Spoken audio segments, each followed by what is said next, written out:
Enjing bidah gumura saking jroning praja kang ingkang bala kuswa obra busanan nira ler surya wekdalira saking jala nidi arsa madangi jagat duk mungop-mungopaning sapucaking wukir ing cat kapyarsa swaranipun lerombaing samudra rop. Halo teman-teman, kalian tahu nggak sih sekarang aku lagi ada di mana? Sekarang ini aku tuh lagi ada di salah satu kediaman, salah satu penggiat budaya yang ada di Kudus. Mau tahu siapa dia? Yuk ikutin aku.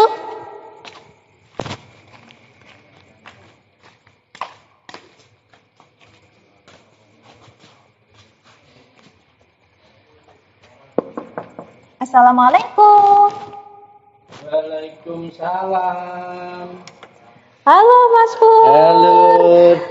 Dari mana ini? Saya dari mahasiswi PBSI UMK ini. Ya. Mohon izin untuk kita mungkin bisa ngobrol-ngobrol sebentar nih Pak malam nggih, ini. sendika dawuh nggih. Supaya pinarak rumiyin nggih. Baik. Monggo Selamat malam Pak Pur. Selamat malam Kak Johan. Sebelumnya saya terima kasih banget nih sama Pak Pur karena sudah meluangkan waktunya malam ini untuk saya ajak ngobrol-ngobrol sebentar nih ya Pak Pur. Sama-sama Kak Johan dan teman-teman, sebisa mungkin nanti kita bisa membuka apa-apalah. Baik. Oke, sebelumnya saya dengar-dengar nih dari orang-orang gitu katanya Pak Pur ini selama ini berkegiatan sebagai seorang penggiat sastra, penggiat bahasa, penggiat budaya, yaitu sebagai seorang pendalang. Tapi Pak Pur ini juga mahir menjadi seorang MC, betul nggak sih Pak? Ya, bisa dikatakan begitu. Lebih yang di awal dulu memang mempelajari kesenian pedalangan, khususnya wayang kulit. Untuk geraknya itu Solo atau Surakarta. Terus lama-kelamaan terus semakin ke depan karena lihat yang sekarang, kehidupan yang sekarang kan ya beda sama yang dulu ya. Jadi mengembangkan untuk gimana bisa mendapatkan nafkah juga. Jadi masuknya terjun ke dunia Rangto Coro atau MC Manten Jawa. Oke, baik. Nah, boleh nggak sih Pak kita ngobrol-ngobrol lebih lanjut soal profesi Bapak yang sebagai pendalang dan juga MC itu? Boleh. Oke. Monggo. Pertama-tama nih, saya penasaran nih. Mungkin teman-teman juga pada penasaran nih. Awal kali Pak Pur itu menjadi seorang pendalang itu gimana sih Pak ceritanya? Kenapa memilih profesi menjadi seorang dalang? Ya, kalau sebenarnya waktu masih kecil gitu, masih usia SD, sudah sempat untuk melatih atau melatih seperti gamelan gitu. Cuma terjeda sampai di usia SMA dan sampai hampir 10 tahun lebih lah ya. Saya nggak ingin menuju ke situ. Padahal sebenarnya dari Mbah Buyut semuanya itu memang telah dalang semuanya. Jadi turun temurun gitu. Jadi terus sampai di kemudian hari saya berjalannya waktu di kehidupan saya saat itu ada titik kejenuhan.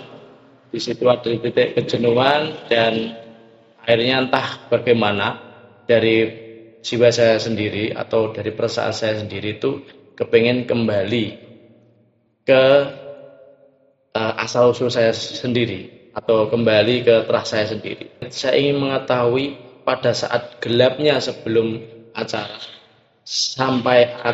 sampai kembali gelap.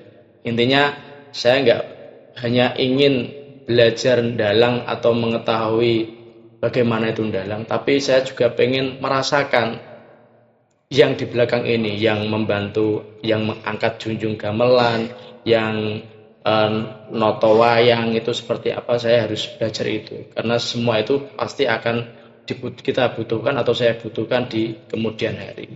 Kalau untuk MC-nya sendiri, Pak Pur mulai sejak kapan itu, Pak? Kalau MC itu mulai 2016. Kalau dalang tadi itu saya mulai belajar itu 2011. Pak Pur, kalau Ya, misalnya Pak Pur itu MC itu khusus MC pernikahan atau MC yang lain? ya seperti tadi. Nah, kalau MC, kalau kita, kalau saya pribadi itu lebih mengikuti tren juga ya. Kalau MC atau Pak Totoro itu sebenarnya masih di lingkupnya. Jadi kalau MC dangdut, ya kalau memang diminta, ya oke-oke aja. Tapi kadang kalau sekarang kan MC dangdut itu kan punya MC sendiri. Jadi saya paling kalau sekarang itu ya MC tadi, MC pernikahan, MC hitan, terus MC apa namanya, siraman calon manten, MC pedak siten, MC siraman hamil 7 bulan, terus MC modern atau MC apa ya, resepsi, kayak resepsi gitu loh. Pak Pur, dalam suatu pertunjukan wayang itu biasanya kan diselingi dagelan atau lelucon gitu ya, Ya, Pak. Itu kira-kira fungsinya untuk apa sih, Pak? ya kalau zaman dulu, kalau zaman Kanjeng Sunan itu kan dulu pada saat peralihan kepercayaan ya, itu kan Kanjeng Sunan kan pakai wayang itu tadi sebagai bisa mengalurkan pengertiannya. Sebenarnya kalau itu yang saya tak seingat saya atau yang setahu saya itu Kanjeng Sunan itu tidak menghapus lakon pakem, lakonnya tetap jalan sesuai dulu. Cuma di situ ada tambahan dari Kanjeng Sunan kan Punokawang, Semar, Gareng, Petruk, Bagong sebagai dagelannya. Nah di situ disisipi dakwah-dakwah, disisipi geculan, menceritakan sing tidak ada di wayang itu tadi. Jadi Kanjeng Sunan hebatnya itu tadi tidak menghapus budaya ataupun kebudayaan dulu, tetap selalu ada. Di situ beliau menyisipkan pada saat di dagelan-dagelan tadi seperti ada limbuk cange, ada dagelan memang asli dagelan itu kan dulu kan memang syiar. Dan sebenarnya sampai sekarang pun tetap sama niatnya. Karena apa? Orang zaman sekarang kan kadang tidak paham bahasa pewayangan. Walaupun kromone iki kromo madya ya, bukan kromo inggil, tapi orang sekarang kan nuwun sewu ya. Kalau wong anak kecil sekarang aja nak sama ibunya sama anaknya ngomong bahasa Indonesia kan gitu. Jarang yang ngomong pakai bahasa Jadi Inggris. nggak paham lah gitu. Kadang penontonnya juga gitu. Mereka kadang tahu alur cerita wayang itu, cuma nggak 100% tahu arti bahasa-bahasa yang tadi dikatakan dalam tadi kan gitu. Nah, di dagelan itu bisa untuk menjelaskan wayang itu ki mau ceritane iku lakone iki. Artine iki apa yang kita dapatkan, ilmu yang kita dapatkan itu karepe iki lho gitu. Jadi bukan hanya nyanyi saja, tapi yo ono guyonan nek jare wong biyen yo guyon ning nganggo waton, ora waton guyonan to. Oke, Pak Pur, kalau misalnya dalam Yeah. waktu Pak Pur itu mendalang sama waktu Pak Pur itu jadi MC kan pasti ada kayak perbedaan bahasa yang digunakan gitu ya Pak ya. Kira-kira perbedaannya tuh di mana sih Pak? Kalau gini, namanya Parnoto Coro Manten atau MC Manten, itu ya kalau yang digunakan itu kan bahasa Kromo Inggil. Kromo Inggil, kalau di bahasa pewayangan ada memang beberapa bahasa itu yang nggak ada di Kromo Inggil tadi. Seperti tadi akhirnya di pewayangan itu karena ada bahasa Kawi tadi. Bahasa yang udah lama. Iya, bahasa yang lebih tinggi dari bahasa Kromo Inggil tadi. Dan mungkin agak sulit kita paham itu tadi. Gitu. Kalau memang nggak kita pelajari itu nggak akan tahu. Karena beberapa kayak suruhan atau nyanyian atau tembangan di pedalangan itu ada yang menggunakan bahasa itu. Karena saya pribadi pun kadang nggak ngerti artinya ini apa gitu loh. Cuma kita kadang hafalan, yang penting tahu larasnya, notnya. Nah, kalau di MC Manten itu pakainya rata-rata kromo inggil. Bahasa yang apa? Mungkin beberapa orang paham gitu ya. Nah, beberapa orang paham. Dan di era sekarang, kromo, nah bagi saya ya kak ya, saya selama ini menggeluti di MC Manten itu yang bahasa Kawi, ada bahasa Kawi atau bahasa yang tinggi-tinggi kromo itu pada saat acara adat seperti adat Panggi Manten, pada saat balangan suro, lempar telur itu kan nyondro, atau coronya nyondro atau MC-nya nyondro Manten, mengisahkan ini ada balangan telur artinya ini. Di situ bisa diselipi bahasa Kawi. Sebenarnya hampir sama di pedalangan, cuma lebih banyak di pedalangan. Nah, kalau di situ startnya bahwa MC Manten atau membuka acara dan lain-lain itu pakainya kromo inggil ke kromo madyo, karena nek sekarang itu dikasih kromo inggil semua itu juga nggak paham orang sekarang. Kalau mau kromo madyo kadang orang nggak paham. Kalau saya pribadi pada saat MC Manten itu lebih untuk supaya audien itu mengerti apa yang saya harapkan atau yang saya katakan.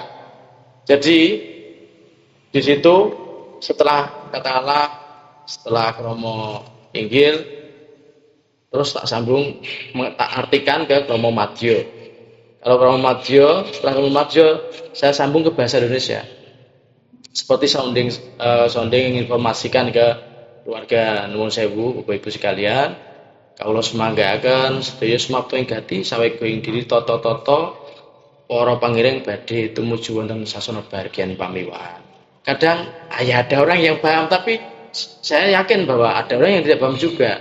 Terus akhirnya saya rendahkan lagi ke bahasa Indonesia. Mohon maaf Bapak Ibu sekalian, mohon untuk keluarga dari pihak calon mempelai putri untuk mempersiapkan diri karena pengiring akan segera tiba.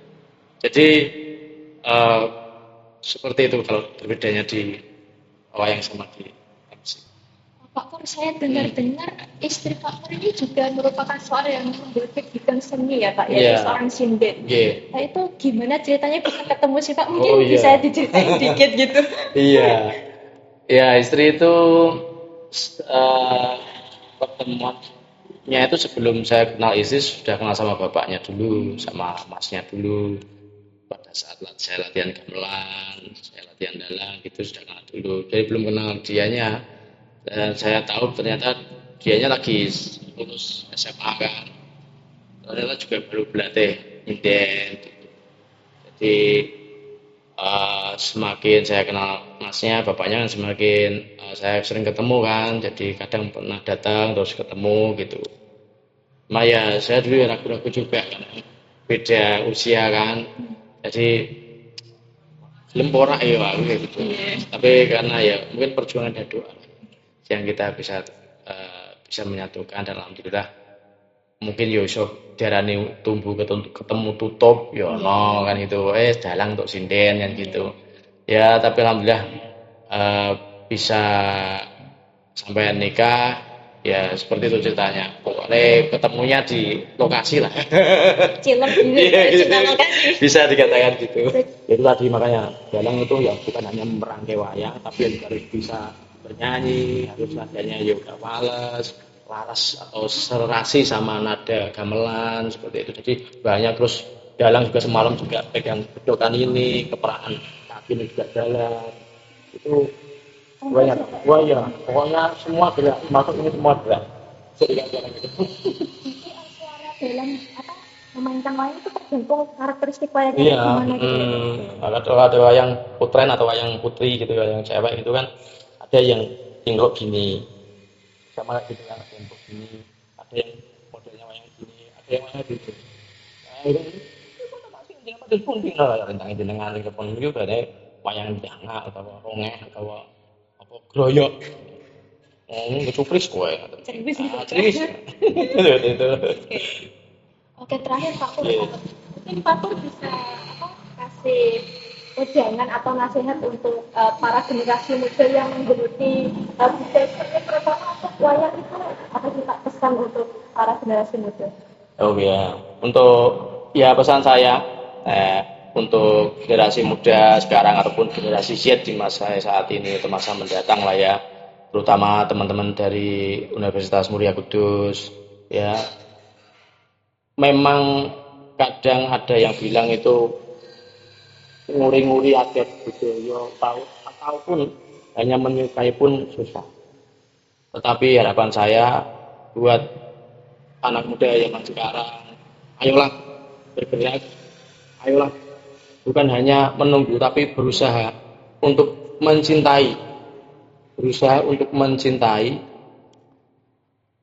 budaya kita, ada tradisi kita yang kita miliki, supaya tidak punah, supaya tidak diakui oleh bangsa lain. Bangsa lain saja mau belajar budaya kita seperti wayang kulit tadi. Kenapa kita tidak?